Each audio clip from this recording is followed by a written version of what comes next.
Ça c'est perturbant. En plus d'avoir Alice qui se marre à moindre truc, ça va être hyper perturbant.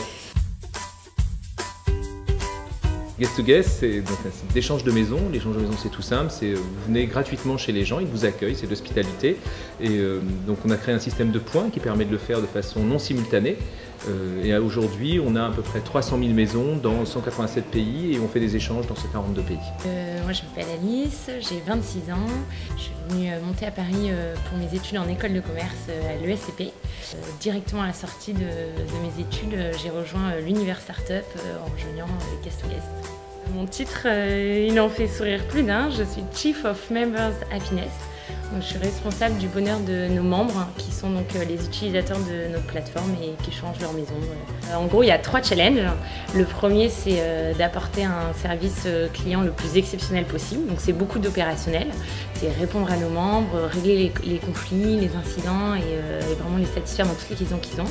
Deuxième challenge, c'est vraiment d'aider toutes les équipes à penser aux membres dans tout ce qu'ils font au quotidien et donc de créer une start-up qui pense en premier à ses utilisateurs avant de penser à d'autres aspects. Et le troisième challenge, c'est d'animer un peu cette communauté de membres et par exemple d'avoir des événements avec nos membres un peu partout en France et voilà, de chapeauter un peu cette partie communautaire. En fait, je cherchais pas vraiment un job, j'ai découvert Ignition et de bouche à oreille et donc j'étais curieuse de savoir ce que ça pouvait donner. Là, j'ai eu peut-être 6 startups qui m'ont été proposées par l'équipe d'Ignition.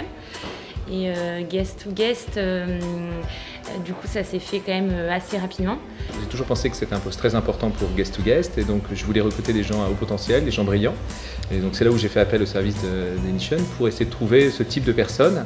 La seule personne qui faisait l'affaire que j'ai trouvé exceptionnelle, c'est Alice. Voilà, qui a fait tout de suite, je savais que ça devait être elle. Il fallait juste que je la convainque que le poste serait à la hauteur de ses compétences. En fait, ce qui donne quand même envie, c'est de comprendre qu'on ne nous vend pas en fait un poste avec des missions qui sont déjà purement décrites et qu'on va juste devoir exécuter ce qu'on nous demande de faire.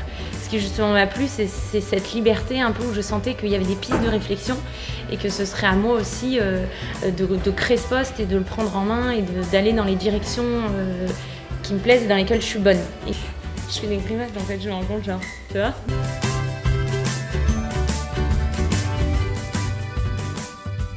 Il y a 2 ans, on a décidé de se lancer dans l'entreprise libérée pour 3 raisons principales. La première, c'est personnel, c'est souvent ça, c'est le dirigeant qui doit décider. Moi, je suis totalement contre les principes hiérarchiques, je ne supporte pas la hiérarchie, donc je me voyais mal l'imposer aux autres. La deuxième raison, c'était les profils que l'on recrute. C'est des profils qui sont qui ont beaucoup de connaissances, qui sont très ouverts et qui ne sont pas non plus très adaptés à la hiérarchie. Et la troisième raison était un peu l'innovation, c'est de dire que dans un contexte comme celui-là, pour éviter les lenteurs de la hiérarchie, pour éviter que la façon dont on décide ne se passe pas bien, le principe de l'entreprise libérée permet d'aller beaucoup plus rapidement vers les décisions, parce que c'est les personnes qui travaillent qui prennent les décisions. Concrètement, comment ça s'est passé? C'était à peu près en juillet 2015. Voilà.